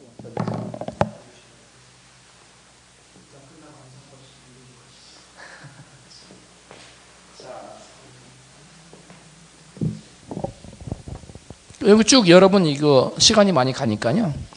저기 글은 그냥 읽어봐요. 루이스의 그 글을 읽어보고 야고보의 개념 보겠어요. 야고보는 믿음을 뭘로 봤냐면 열매로 봤어요. 행위로 봤습니다. 야고보가 봤을 때는 믿음은 뭘로 반드시 드러나게 돼 있다? 행함으로 반드시 드러나게 돼 있다는 거예요. 자, 그러면 저를 보세요. 저를 보세요. 야고보는 믿음과 행함을 분리해서 봤어요. 이건 야고보가 본 컨셉이에요. 근데 바울은 믿음 하면 이 안에 뭐가 들어있어요? 행함도 포함되어 있다고 봤어요. 그러니까 바울은 굳이 행함을 따로 얘기 안 하고 그냥 토럴리 얘기한 거예요. 이것을 사람들이 개념을 모르고 바울은 행함이 없이도 구원받는다고 생각했다. 이렇게 오해해 이게. 바울이 말할 때 믿음 하면 그 바울이 말하는 믿음 속에는 행함이 들어가 있는 것을 전제로 한 거예요. 이해 갑니까? 그러나 사람들이 그러한 오해를 하는 것을 야고보가 보고 이건 아닌데? 이 친구들 봐라. 바울이 말하는 믿음 속에는 행함이 들어있는데 그들은 행함을 없는 것으로 오해하네. 바울이 이걸 보고 분연히 붓을 들고 쓰기 시작했어요. 이게 야고보서예요. 무슨 말 이해 갑니까? 바울이 원래 말할 때 믿음이란 그 속에 반드시 행위가 들어있다는 거예요. 죽은 행실에 머물러 있지 말라고 그랬잖아요. 바울이 끊임없이 행위를 얘기합니다. 행동을 얘기합니다. 근데 사람들이 그걸 떼내버리죠. 오직 의인은 뭘로 말미암아 살리라? 믿음으로 말미암아 살리라. 그 말씀 하나 가지고 행위를 싹 없애는 것으로 삼아버렸어요. 원래 그 말이 아니에요. 믿음으로 말미암아한다는 것은 순종에 따르는 믿음으로 말미암아 산다는 것이지, 순종 없는 믿음으로 이 머릿속에 든 지식적인 동의적인 믿음만 가지고 산다, 구원받는다, 그런 말이 아닌데 한쪽을 잘라내고 한쪽만 가지고 나타난 거예요. 그게 잘못된 겁니다. 여러분, 제가 계속 끊임없이 지적하는 잘못이 무엇인지 알지요? 교계의 상황을 여러분 알아야 돼요. 현 교계가 어떻게 돌아가는 걸 모르면 우리의 목회 사역과 선교 모든 사역은 수포로 돌아갈 수밖에 없어요. 그래서 지피지기면 백전백승이라고. 할렐루야. 예. 제가 어떻게 페이퍼를 써와야 10점을 주는 줄 알아야지 답을 제대로 쓰지요. 그죠? 그 6.5가 받아가지고, 응? 그래도 좋다 그러면은. 예. 잘 써오세요. 예. 평상시 사흘에 오다가 시간이 없었나 봐요. 막 대충 해왔어요. 예. 공부를 대충 해오면 자기만 손해예요. 철저히 해오세요. 예. 지난번에 나간 페이퍼들은 대부분 성적이 안 좋았죠. 예. 대부분 대충들 해왔더라고. 철저히 해와야 돼요. 자, 그 다음 보세요. 야고보 2장에 가요. 그러니까 예수님의 믿음의 개념을 설명하려면 뭘로 가야 되고, 요한복음 15장. 그 다음에 바울이 믿음을 설명하려면 어디로 가야 되고, 로마서 11장. 그 다음에 야고보의 믿음을 설명하려면 어디로 가야 되고, 당연히 야고보로 가야지요. 야고보 믿음 설명 요한복음 가면 안 돼요. 야고보 2장에 가야 돼요. 정확하게 야고보 2장을 가요. 히브리서 다음에 있죠. 야고보는 야고보 가면, 자, 저를 보세요. 루터가 세 개의 성경을 끝까지 부인하려고 들었죠. 정경으로 인정하려고 들지 않았어요. 성경을 인정하려고 들지 않았어요. 그 세 개의 성경이 뭐예요? 야고보서, 그 다음에 왜 이렇게 오물보물해요? 따라서 하죠. 야고보서, 히브리서, 요한서신. 이 세 가지 다 보면 전부 다 행함이, 구원과 행함, 거기에 배교가 다 나오고, 히브리서에 보면 배교에 대해서 얼마나 철저히 무섭게 나와요. 히브리서에 얼마나 행함에 대해서 나와요. 요한서신 보세요. 형제를 사랑치 아니하는 자는 하나님을 사랑치 않는 자다. 무섭게 나오고 있잖아요. 야고보서 행함이 없는 믿음은 그 자체가 죽은 것이다. 이렇게 딱딱 하고 있으니까 루터가 볼 때는 이게 지금 자기 자기가 믿는 하나님 어떤 오직 머릿속에 동의적인 믿음으로 관념적인 믿음으로 구원받는다 생각하는데 의인은 오직 믿음으로 말미암아 구원받는다는데 자기하고 생각 배치되거든. 그러니까 그걸 끝까지 잘라내려고 노력해서 자기 독일어 모국어로 번역할 때 새 성경은 번역됐어요? 안 됐어요? 안 됐어요. 히브리서도 없어요. 요한서신도 없어요. 그 다음에 야고보서도 없어요. 아예 정경으로 인정을 안 했어요. 그러나 하나님은 끝까지 이걸 성경에 붙여놨어요. 왜? 이게 빠져버리면 사람들이 정말 그런가 보다 하고 완전히 이제 더 많은 사람들이 지옥에 가니까 하나님 이걸 놔뒀죠. 그래서 여러분들이 정말 두렵고 떨리는 마음이 있거든 이 세 서신서를 열심히 읽으세요. 야고보서, 히브리서, 요한서신을 잘 보세요. 그러면 행함이 없는 믿음이 어떤 믿음이고 사랑이 없는 믿음은 어떤 믿음인가? 믿음은 뭘로 드러난다고 했어요? 뭘로 역사하는 믿음이라고 했어요? 사랑으로 역사하는 믿음이라고 그랬죠? 갈라디아서 6장 5절인가요? 5장 6절인가요? 한번 읽어봐요. 사랑으로 역사하는 믿음, 사랑으로 역사하는 믿음뿐이니라. 6장 5절인가? 5장 6절인가? 5장 6절에 6장 5절에 그런 것이 항상 헷갈리더라고. 그러나 두 번 중에 하나는 찾으면 낫겠죠? 사랑으로 역사하는 믿음뿐이니라. 5장 6절. 그러니까 여러분 다음에 물을 때는 딱 대답을 하세요. 5장 6절. 갈라디아. 다 같이 읽어봐요. 시작.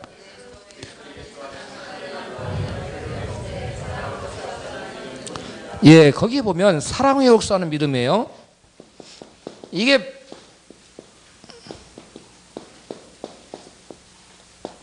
사랑의 역사하는 믿음이 뭐냐면 faith,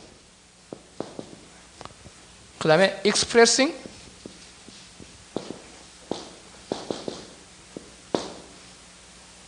itself through love 이렇게 돼 있어요. 사랑을 통해서 그 자체를 즉 믿음을 itself에게 그 자체를 expressing 표현하는 믿음이라는 거예요. 다시 한번 사랑을 통해서 through love itself 그 믿음 자체를 표현하고 있는 믿음이라는 거예요. 믿음은 그걸로 무엇으로 표현돼요? 사랑으로 표현된다는 거예요.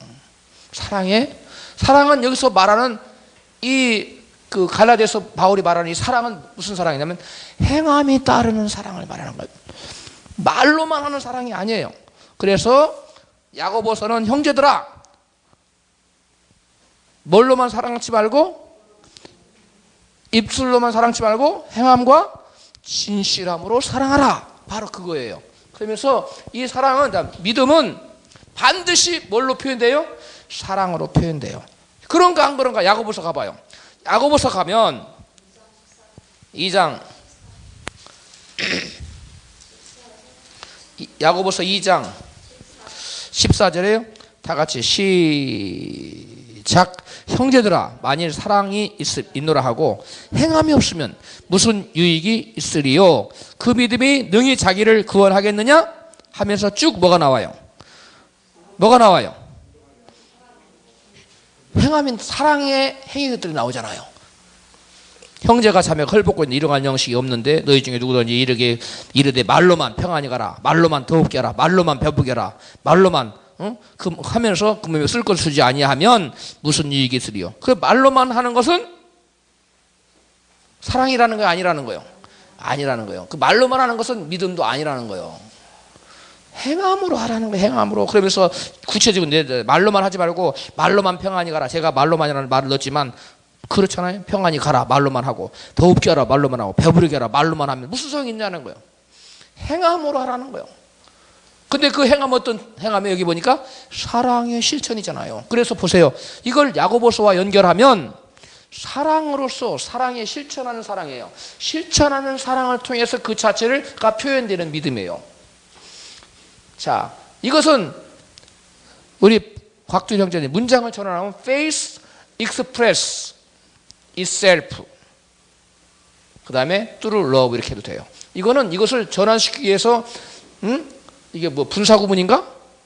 우리나라 말로 뭐라 그래요? 이거 동명사의 무슨 사구문? 이거 현재분사로 이렇게 설명하잖아요. 그런데 이것을 그렇게 할 필요 없어요. 그냥 faith express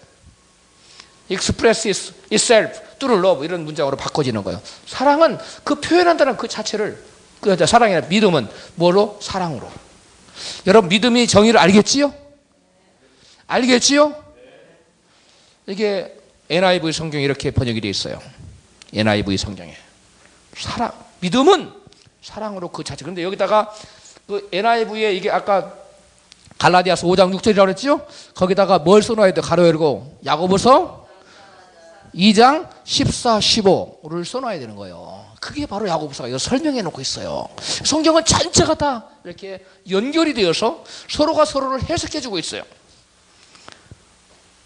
안 목사님, 이런 주제로 설교를 한번 하십시오. 야고보서 연결시켜서 성도들에게 이 믿음이라는 것은 반드시 사랑의 실천으로 구체화된다는 것을 성도들이 알아야 돼요. 나중에 김삭덕 집사님, 목사님 되면 그렇게 하세요. 꼭 하세요. 굉장히 중요해요. 송성찬 형제님 이해 갔어요? 오케이.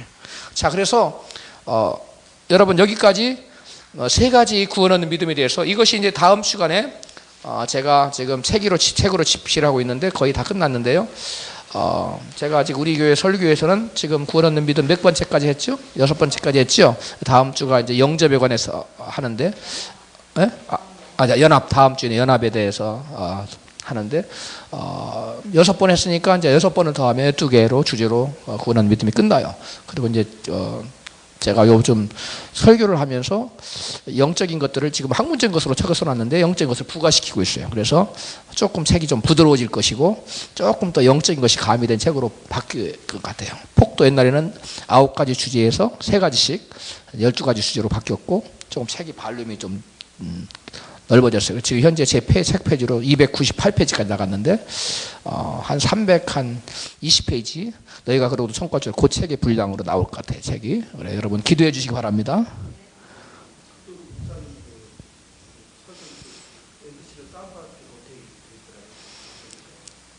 다운 받도록 못하게 돼 있어요? 그거 못하게 돼 있어요? 다운 MP3로 또 나오면서 차에 다니면서 살 수 있도록 좀 해줘요. 원래 그게 가능한 건데 우리 김창준 사님이 그것도 아마 능히 해낼 수가 있을 거예요. 맥가이버거든요. 믿음의 맥가이버가 또 돼야 돼요. 아멘 하세요. 아니 아멘이 그렇게 힘이 없어요. 기계는 얼마나 잘 따라오는데 믿음도 막 승천해야 돼. 할렐루야. 야고보처럼 히브리서 기자처럼 이렇게 돼야 돼요. 해낼 수 있지요? 예. 예. 천국 가는 사람들의 믿음. 책 제목이. 원래는 그 책 제목을 지으려면 뭘 지어야 되냐면 구원 얻는 참된 믿음이라는 제목을 써야 되는데 너무 진부하다고 그래가지고 조금 돌렸죠. 한 바퀴가 아니라 한 3분의 1바퀴 좀 돌렸죠. 약간 천국 가는 사람들의 믿음. 조금 더 좀 부드럽죠? 구원 없는 참된 믿음. 그거 원래 내용은 그거예요. 구원 없는 믿음의 12가지 요소 이렇게 해야 돼요. 사실은 적나라하게 한다면. 그런데 그걸 조금 돌려서 천국 가는 사람들의 믿음 이렇게 정해놨어요. 그래서 제 1권의 책에 뒤에 소개가 나와요. 책 제목이. 꼭 읽어보세요. 올해 내에는 나오도록 지금 제가 할 겁니다. 노력을 하고 있어요. 그래서 이 구원 얻는 믿음이 이렇게 지금 그 각도에 따라서 예수님이 보신 각도, 그 다음에 바울이 보는 관점, 그 다음에 야고보가 보는 관점, 세 각도로 제가 이렇게 추려서 이걸 했어요. 제 나름대로 정리를 했는데 이거를 각도가 아니라 본질 요소들 있잖아요. 12요소를 믿음의 요소를 크게 세 가지로 분류한다고 했죠. 하나는 관념적인 요소, 그 다음에 신비적인 요소, 세 번째는 행위적인 요소로 믿음의 세 요소가 결정해지는데 그 세 요소 속에는 다시 네 가지의 믿음의 종류들이 들어있어요. 그래서 지금 제가 이번에 지난 시간부터 제가 신비적인 요소에 들어갔어요. 영접. 주님을 영접하는 거 신비한 거잖아요. 그죠? 그 다음에 주님과 그 다음에 연합되는 거, 하나 되는 거. 내가 너 안에, 내가 내 안에. 이게 신비한지. 어떻게 서로가 들어가. 이게 신비한 거예요. 예? 이런 그 신비적인 요소가 들어가. 그동안 제가 행위적인 요소를 쭉 설계했지요. 행위적인 요소 했고, 이게 신비적인 요소가 끝나면 관념적인 요소, 네 요소를 또 해요. 그래서 하나님께서 처음에 9가지로 비춰졌는데 더 넓혀주시더라고요. 기도하는 가운데 계속 기도하는 게 떠올라서 넓혀서 4가지 12가지 요소로 나와요, 책이. 그런데 지금 일단 책으로 나오기 전에 설교로 지금 계속 주가 나오기 때문에 여러분들이 설교 동영상을 통해서 여러분들이 그것을 또 설교 원문도 올라가니까 여러분들이 다운로드 받아서 가지고 킵해서 보세요. 그러면은 여러분들이 나중에 뭐 강의를 만든다거나 뭐 설교를 할 때 풍연 부분들을 찍어서 인용할 수도 있고 하니까 여러분들 이렇게 매번 가서 댓글도 쓰라니까 댓글을 통 안 쓰대? 쓰고 있어요? 네, 그래 여러분 쭉 하세요. 그 다음에 여기까지 하고 그 다음에 조직신학 강의한 구원의 확신과 구원. 제가 허리가 아픈데 한 5분만 쉴까요? 네. 너무 좋아하네 또. 또 뭐 해줘야 된다고? 같이 얘기해 줘야 돼요. 무슨 말 얘기하지요? 또 전도할 때 너무나 복, 축복, 천국 이런 것만 얘기하면 안 돼요. 예수님은 뭣도 얘기했어요? 값도 치러야 될 값도 얘기했어요. 뭣도 얘기했다고요? 치러야 될 값. 복음은 값싼 게 아니에요. 예수님은 단 한 차례도 복음을 값싼 거라고 말씀하신 적이 없어요. 예수님은 그 치러야 될 값을 2가지 비유를 들여 설명했는데 뭔가요? 비유 2가지를 부자 청년하고 말씀하고 나서 예수께서 복음을 믿는 자는 2가지의 대가를 치러야 된다. 값을 치러야 되는데 그 대가를 2가지 비유로 설명하셨어요. 연속에서 딱 나와요. 그렇죠. 망대의 비유 하나 또 하고 전쟁의 비유. 저를 보세요. 그래서 예수께서는 이와 같이 복음은 값싼 것이 아니라 복음은 값비싼 대가를 치러야만 내 것이 될 수 있다는 거예요. 이거 여러분이 반드시 전해줘야 돼. 새신자 교육 때 반드시 이것을 안 해주면 큰일 납니다. 반드시 새신자 때 이런 대가를 치러야 되는데 그래도 교회에 나오겠습니까? 아니면 다음부터 나오지 마십시오 해야 돼요. 왜 웃어요? 근데 사람들이 사람을 하나 더 붙잡기 위해서 이거 안 한다는 거예요. 그러니까 사람들은 엉뚱한 길로 대충 믿어도 되는 줄 알고. 자, 망대의 비유를 봅시다. 망대의 비유로 어떤 사람이 망대를 쌓다가 싸우려 할 때 내가 망대를 끝까지 다 쌓을 수 있는지 예산이 되는지 안 되는지 다 살펴보지 않겠느냐. 만약에 쌓다가 중간만큼 쌓다가 그만두면 공사를 하다가 부도나서 못하고 지난 사람보다 이 사람은 망대를 쌓다가 쌓지도 못하고 멈췄냐고 조롱거리가 될 거 아니냐. 이와 같이 너희들 또 뭐 해보고 다 계산해보고 나를 따르라는 거예요. 주님을 따를 때는 주님을 따르는 데에 대한 십자가를 져야 되는 대가가 있다는 거예요. 그 주님을 따르는 자들에게는 뭐가 있대요? 자기를 부인해야 되고요, 자기를 십자가를 지고 좁은 문을 통과해서 좁은 길을 가야 된다는 거예요. 우리 박보영 목사님 그런 말씀 잘하지요. 좁은 문을 통과한 다음에는 뭐가 기다리고 있다? 좁은 길이 기다리고 있다는 거예요. 그런데 대부분의 사람들이 박보영 목사님 말씀에 의하면 좁은 길은 고사하고 좁은 문도 통과를 못했다는 거예요. 구원의 길이 쉽지 않다는 겁니다. 그만큼 따라합시다. 좁은 문을 통과한 다음에는 뭐가 기다리고 있어요? 좁은 길이 기다리고 있어요. 좁은 길이. 그 사람들은 넓은 길이 천국 가는 길인 줄 알아. 아닙니다. 자기 부인하지 못하는 사람은 천국 못 가요. 결코 쉽게 생각하지 마세요. 나는 거기 들어갔겠지. 너 그렇게 생각하면 안 돼요. 자기를 날마다 부인하고 바울이 말한 것처럼 나는 날마다 뭐 하노라? 죽노라. 날마다 죽어야 돼요. 날마다 안 죽으면 언제 뻘뻘 살아서 제가 오늘 아침에 새벽 기도 끝나고 이 강의를 위해서 기도하는데 사무실에 가서 갑자기 그런 생각이 들었어요. 왜 큰 교회 목사님들이 가다가 잘 나가다가 배교에 이렇게 긁었지? 이게 떠올랐어요. 주님 왜 그렇습니까? 하고 제가 주님께 말을 걸었어요. 여쭤봤어요. 근데 제 마음속에 갑자기 감동이 왔어요. 그들이 너무 바빠져서 그렇다, 그런 게 왔어요. 그래서 바빠진 거하고 배교하고 뭐가 상관이 있습니까? 저들이 너무 바빠져서 주님과 교통하는 시간을 줄여버렸더라. 점점 줄여서 주님과 교통을 안 하다 보니까, 주님 음성을 듣지 못하니까 이제는 자기가 살아버린 거예요. 그래서 제가 그렇게 기도해서, 하나님, 주님, 저는 아무리 바빠져도, 천하 없이 바빠도 주님과 모든 스케줄을 뒤로 하고 아무리 바빠도 하루에 3시간 이상은 주님과 교통하는 시간을 끝까지 남겨놓도록 해주세요. 기도했어요. 여러분도 그렇게 기도하시기 바랍니다. 적어도 3시간은 아무리 바빠도 목회자가 천하 없이 뭐 세계적인 부흥사가 되고 뭐 난리 법석을 쳐도, 주님이 사람들에게 대인기를 끌고 사람들이, 군중들이 몰려왔을 때 주님은 그 사람들을 뒤로 하고 어디로 갔어요? 한적한 곳으로 갔어요. 우리가 거기서 배워야 돼요. 회장님 위에 뭐요? 응? 아무리 높아지고 아무리 명예를 얻고 아무리 파워풀한 사람이 되고 힘이 있는 사람이 되고 사람들이, 군중이 몰려오고 사람들이 나를 높일 때, 그때 우리 예수님한테 배워야 돼요. 한적한 산으로 주님과의 독대의 시간을 마련해 놔야 된다는 거예요. 그렇지 않으면 다 타락합니다. 아멘들 하세요. 너나 할 거 없어요. 기라성 같은 사람, 세계를 쥐락펴락하는 영적인 거인들도 다 쓰러졌어요. 처음부터 빌리그레함이 그렇게 나가지 않았습니다. 처음부터 로버트 슐러가 그렇게 나가지 않았습니다. 한국 사람 이름 대면 큰일 나니까 내가 안 되고.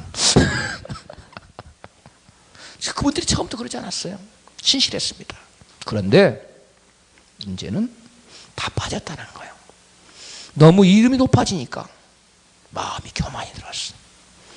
주님과 독대하는 시간을 가진 사람은 주님이 우리의 모습을 비춰주기 때문에요, 결코 마음이 높아졌다가도 회개해요. 그런데 주님과 독대의 시간을 잃어버리면 문제가 생겨요. 따라합시다. 아무리 바빠도, 다른 건 다 포기해도, 포기하지 않으면, 포기해서는 안 되는 것이 있다. 그게 뭐예요? 주님과 독대예요. 이 시간을 갖지 못하면 사람은 넘어져요. 기드아가 성 같은 사람도 날아가는 의사를 가지고 능력이 파워풀하고 기적이 나타나고 모든 사람들 하나님 사람이라고 박수를 치고 막 하는 사람도 점점 멀어지다 보면, 저는 부흥회를 가도요, 적어도 3시간 이상 무릎 꿇고 기도하는 시간을 가져요. 바쁘지만 아무런, 저는 다 끊어버리고 집회에 가서도 기도로 준비해요. 왜? 집회하면 바쁘거든요. 바쁘다고 하나님과 교통하는 시간을 포기하지 않아요. 그 시간을 꼭 제가 찾아요. 우리 목사님들 사역이 아무리 바쁘더라도 주님과의 교통하는 시간을 주님께 배워서 우선적으로 떼놓아야 돼요. 아멘. 목사님들만 해당되는 얘기 아니에요. 우리 집사님도 비즈니스 아무리 바빠도 돈을 1000만 불 준다 하더라도 그걸 포기할지언정 주님과 독대의 시간을 놓치면 안 돼요. 근데 어쩌면 기도하러 안 왔더라고. 내가 이 말하기 위해서 한 건 몰라. 왜 나왔다 안 나왔다 해. 꾸준히 나와야지. 주님이 기다리고 계시는데, 내가 바라보면서 주님이 얼마나 김상도 집사님을 기다리고 계실까. 나도 기다리는데. 회개 많이 해야 돼요. 앞에 앉아가지고 계속 깨지네. 근데 깨질수록 좋은 거예요. 내가 죽어야 되니까. 할렐루야. 예. 받을 만한 그릇이 되니까 얘기하지. 제가 얘기했다가 시험 들 것 같으면 하겠어요? 안 하지. 예, 그래요. 근데 지금 무슨 얘기 하다가, 예?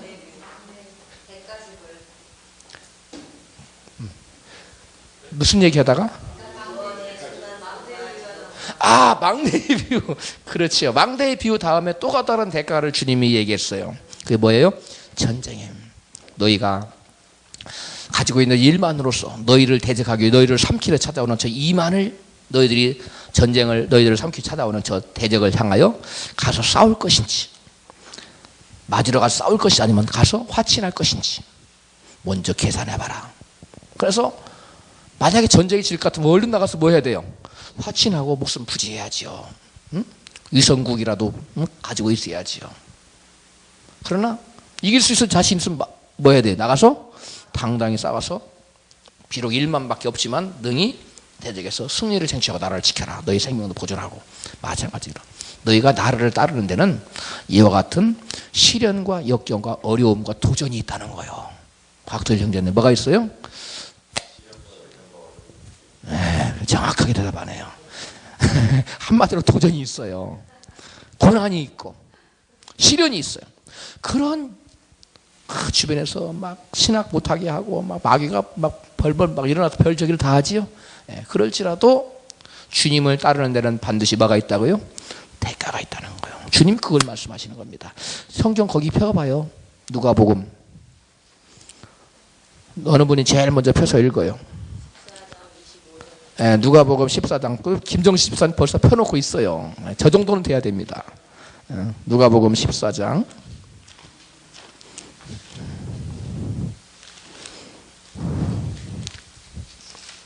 누가복음 14장 25절부터 시작. 허다한 무리가 함께 갈새 예수께서 돌이키사 이르시되 무릇 내게 오는 자가 자기 부모와 처자와 형제와 자매와 및 자기 목숨까지 미워하지 아니하면 능히 나의 제자가 되지 못하고. 아멘. 저기까지 보세요. 여기 보면 수많은 사람들이 주님을 쫓아왔습니다. 예수님이 그들을 돌이켜서 말씀하시죠. 너희들이 나를 쫓고자 하는 자나? 쫓고자 하느냐? 그렇다면 너희 부모를, 너희 처자보다, 너희 형제보다, 자매보다, 심지어 뭐까지? 너희 목숨까지도 미워하지 아니하면, 주님을 따르는데 방해가 된다면 자기 목숨까지도 미워해야 된다는 거예요. 그렇게 되지 않으면 너희들은 능히 나의 뭐가 될 수가 없어요? 제자가 못 된다는 거예요. 두 번째 27절에 누구도 자기 십자가를 지고 나를 쫓지 않는 자도 능히 나의 제자가 되지 못하리라. 그러면서 예수께서 말씀하신 28절에 뭐예요? 28절 29절에 30절까지 망대의 비유, 31절부터 32절까지 무슨 비유? 전쟁의 비유. 그 다음에 33절에 다시 제자가 나옵니다. 여기서 제자라는 말이 3번 나와요. 아까 제가 여러분한테 얘기했듯이 제자라는 말은 다른 말로 무슨 말이라고 그랬어요? 믿음의 사람이라고 얘기했잖아요. 그러니까 믿는다는 게 결코 쉬운 것이 아니라 이와 같이 있으면 값비싼 처자를 포기해야 될 때도 있다는 거예요. 심지어는 주님을 따르기 위해서 뭐까지 내놓아야 된다고요? 자기 목숨까지 내놓을 수 있어야 된다는 겁니다. 그러면서 예수님은 망대의 비유와 또 무슨 비유? 전쟁의 비유를 들어서 주님을 따르는 길이 결코 간단한 문제다, 간단치 않은 문제다. 결코 간단치 않다는 문제를 예수님은 주지시켰습니다. 그래서 예수님은 다 쫓아버렸어요. 뭐 해버렸다고요? 쫓아버렸어요. 불필요한 사람들. 다른 생각 품고 세상의 영광을 쫓아서 뭐 하는 사람들은 다 쫓았어요. 내가 주를 쫓겠나이다. 그래? 나를 쫓고자 하느냐? 여우도 굴이 있고 공중에 사는 나는 새도 깃들 곳이 있는 나인 자는 깃들 곳이 없는 너는 나와 같이 이와 같은 고난의 삶을 동참하겠느냐? 예수님이 쫓아버렸어요. 저를 보세요. 예수님의 전도 방법은 우리하고 같아요? 좀 달라요? 이신표 목사님, 예수님의 전도 방법 우리 이신표 목사님 같아요? 달라요? 너무 뭐 하지 말고 솔직하게 대답해. 까놓고 다 아는 처지에 뭘 그렇게 돌리고. 에? 바로 얘기해. 바로 뭐 달라요? 같아요?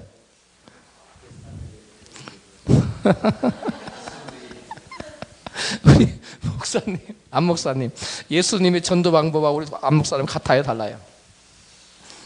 예수님 막 쫓아버린다니까? 네. 어떻게?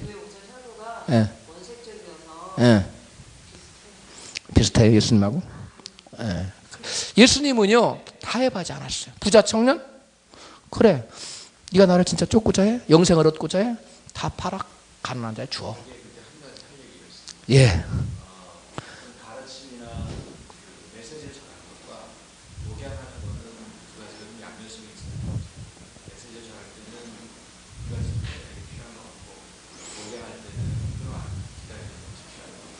예. 예.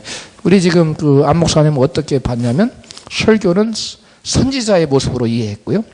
우리 또 그 목양은 제사장의 모습으로 이해했는데 저는 그것을 나누지 않습니다. 우리 주의 종들에게는 저는 우리 전사님 자꾸 설교에다가 말씀 선포, 그래서 저는 선포라는 말을 좋아하지 않습니다. 저는 말씀 증거자로 서기를 원합니다. 선포자가 아니에요. 저는 선포는 선지자들이 그냥 선포하고 마는 거예요. 저는 말씀 중에도 위로와 격려와 제사장으로서의 역할을 담아서 하기 때문에 선포는 마치 선지자가 그냥 받든지 말든지 먹으려면 먹고 말라면 말라 그런 식이거든요. 그래서 선포라는 말을 안 써요, 저는 원래. 근데 언제부턴가 우리 주보에 선포라고 내가 고치라고 한다는 것을 놔뒀는데 지금 지난주도 선포라고 올렸죠. 네.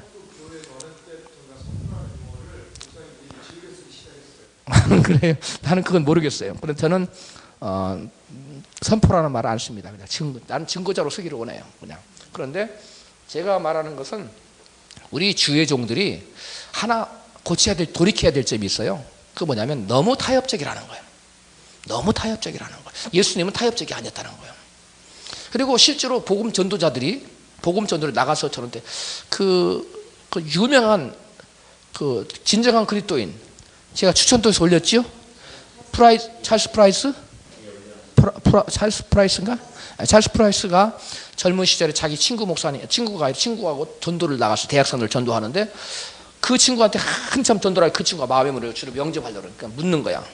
찰스 프라이스 친구가 이복의 젊은이 이제 내가 자네에게 쭉 복음에 대해 전했는데 당신이 마음에 물은 것 같은데 그리스도를 받아들이지 못할 그 어떤 것이 있는가? 그러니까 없습니다. 그럼 그리스도를 지금 받아들일 주님 믿겠는가? 믿겠다고 영접하겠는가? 잠깐 한 가지 전해줄 일이 있는데 그러면서 그 친구가 이거 쭉 설명해 주는 거예요. 망대의 비유 뭐 쫙 설명해 주면서 그리스도를 따르려면 자네 목숨까지도 내놓아야 되는데 자네 재산도 다 내놔야 되는데 과연 그렇게까지는 희생을 치르면서라도 값비싼 이런 혹독한 대가를 치러야 되는데 그럼에도 불구하고 예수를 믿을 것인가 자세히 생각해 보게. 그리고 그럼에도 불구하고 예수를 믿겠다면 지금 영접하게 지금 생각할 기회를 주겠네. 문제가 있는 겁니까? 약간 문제가 있는 것 같습니다. 그래? 그러면 일주일간 기회를 주겠네. 같이 옆에 있었던 찰스 프라이스가 화가 막 지금 다 된 밥에 뭐 뿌린 거예요? 새 뿌린 거예요.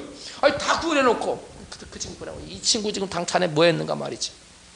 다 된 밥에 왜 재를 뿌리느냐? 영접시키면 그 구원받는데 말이지. 아니네. 성경을 보게나 예수님 어떻게 하셨는가? 예수님의 모본을 쫙 그 친구가 찰스 프라이스한테 보여준 거예요. 찰스 프라이스가 그때 내가 잘못하고 있었구나. 예수님은 거의 대부분 쫓아버렸어. 이 친구 쫓아버리고 저 친구 가랭이 붙잡던 한 적이 없어. 한 번도 없다는 걸 찰스 프라이스가 그 친구가 성경을 조목조목 대준 바. 일주일 후에 그 젊은 친구가 돌아왔어. 생각해 봤는가? 예, 해봤습니다. 어떻게 하기로 했는가? 예, 저는 저의 목숨을까지 바쳐서라도 주님을 믿겠습니다 하고 돌아왔다는 거예요. 그런 친구는 어떠한 시험이 돌아와도 여러분 찰스 프라이스의 진정한 그리스도는 꼭 읽어봐야 됩니다. 명작입니다. 아주 잘 됐습니다. 읽어보셨어요? 읽어봐야 됩니다. 읽어봤어요? 읽어보세요. 지산 읽어봤어요? 꼭 읽어봐요. 굉장히 잘 된 책이에요. 제가 그 책에서 제 책에 인용을 했어요. 너무 좋은 책입니다. 그런데 여러분 그 찰스 프라이스가 그때 복음이라는 것이 무엇인가를 눈뜬 겁니다. 아하, 이 복음이라는 것은 타협하는 게 아니구나.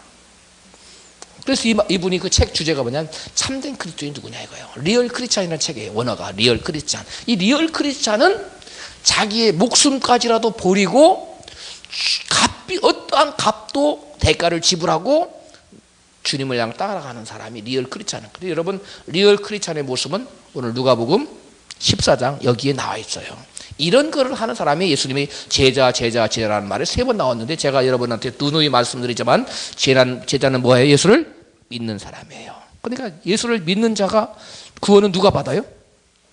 누가 구원받아요? 예수를 믿는 자가. 믿는 자가 뭐가 돼요? 제자로 인정받는 거예요.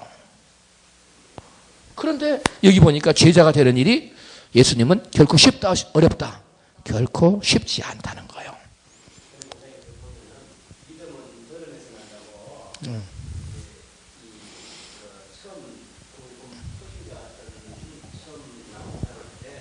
무슨 말씀을 하고자 하는지 알겠죠 여러분? 예. 처음부터 이렇게 딱 저기 하면 누가 믿으면 점진적으로 들으면서 아는 건데 예? 믿음 들어가는 건데 아예 그렇다고 교회 못 나가게 하면 그 사람은 믿음을 아예 못 가질 가능성이 많지 않느냐.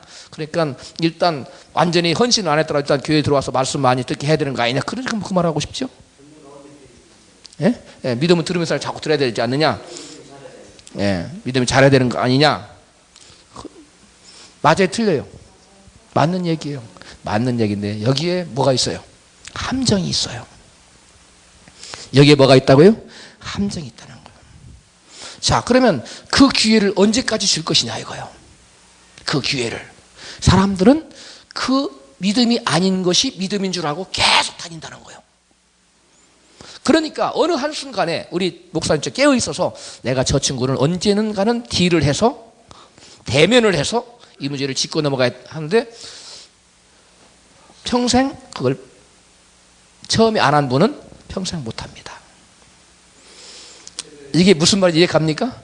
평생 못합니다. 그 사람하고 그 사람하고 대면을 하면 좋아요. 언젠가는 그걸 깨트리면 좋은데 그 사람 본인은 스스로 믿음 있는 사람이라고 스스로 착각하고 목사님이 봤을 때는 믿음의 사람이 아닌데 그 사람은 스스로 믿음의 사람이라고 착각하고 다녀. 근데 목사님이 그 사람을 처음에 대면 못한 사람은 나중에 대면하느냐? 못합니다. 이게 함정이고 문제입니다. 말씀하세요. 보통 이제 그런 부분들을 지도자가 그 이상적인 상태를 견지하고 그 대상의 수준에 맞춰서 그것을 업그레이드 시켜가는 부분들을 해가는 것이 다른 리더의 자세가 아닌가. 그렇지 않을 때는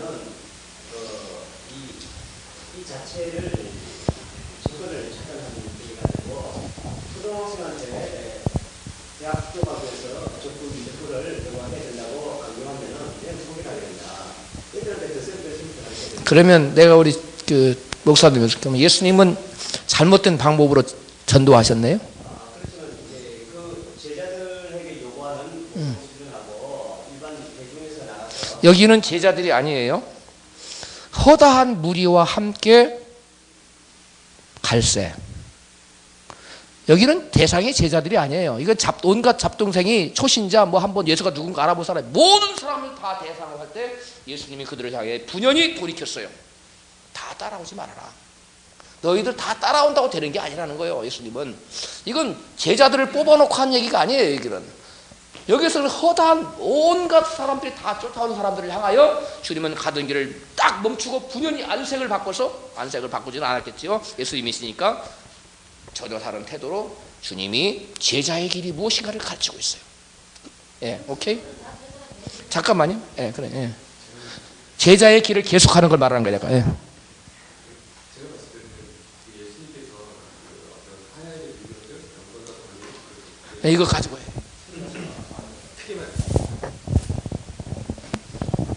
당시에 예수님께서 귀신도 막 쫓아내시고 병자들도 막 고치시고 어떤 하나님께 살아계신 증거, 그 자신이 그리스도라는 어떤 증거들을 지속적으로 이렇게 보여주는 상태지 않습니까?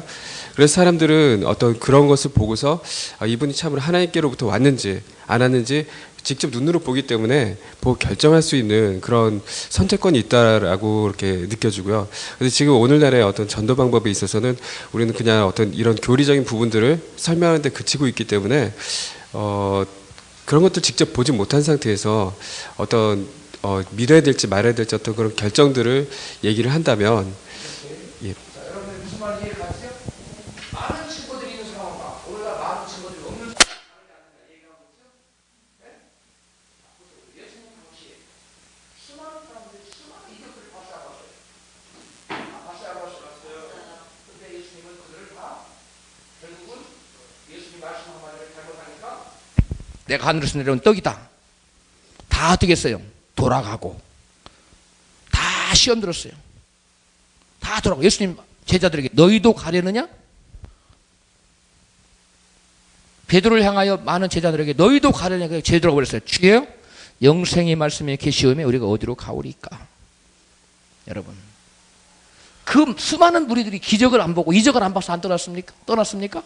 아닙니다. 믿음은 이적이 많고 적음에 따라서 된 게 아니에요. 여러분 명심하십시오. 적당한 타협으로 스무스하게 복음의 문을 넓게 열어놓으면 사람들이 그 사람이 참된 많은 사람을 건질 것 같지만 예수님의 방법은 절대 그게 아니라는 겁니다. 기적이 많이 일어나면 사람들이 많이 믿을 것 같지만 어떤 사람이 그랬어요. 천국에 입신을 하고 별거 다 받았는데 예수 안 믿더라 이거예요. 우리 집사람 처녀 시절에 같이 산에 가서 기도하는데 우리 집사람 20일을 못해서 입신하면 천국 갔다 왔다 갔다 하는 사람인데 사과도 먹고 뭣도 먹고 막 뭐 맛있는 것도 먹고 오는데 오늘날 신앙생활 안 하고 세상 사람으로 살고 있어. 여러분 이적과 기적을 보는 것을 통해서 그리스도를 알리는 한 방편이기도 하지만 하나님의 아들인 것을 보여주기도 하지만 그것을 믿느냐는 이적이 많고 적음에 따라서 되는 게 아니에요. 문제는 뭐냐면 우리의 사명은 믿고 안 믿고는 하나님 손에 달린 겁니다. 하나님이 그들에게 새 생명을 얻게 하고 열매를 자라게 하고 새 생명이 돋게 하고 하는 것은 바울이 말했어요. 우리는 단지 뭐만 하는 사람이었어요. 씨 뿌리고 물 주는 사명에 그쳐요. 그 위에 자라나게 하고 하는 문제는 우리의 영역이 아니에요. 열매는 우리의 책임이 아니에요. 우리가 해야 될 것은 뭐예요? 성경이 제시한 방법을 우리가 예수님 방법을 따라가는 겁니다. 예. 예. 예. 예.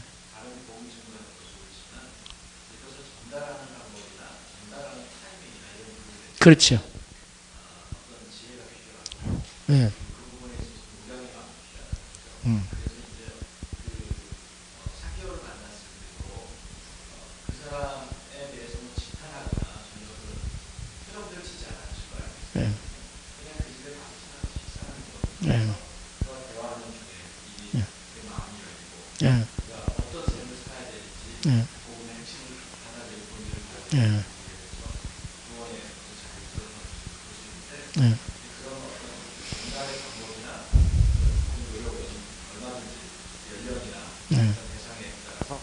그런 생각이 듭니다.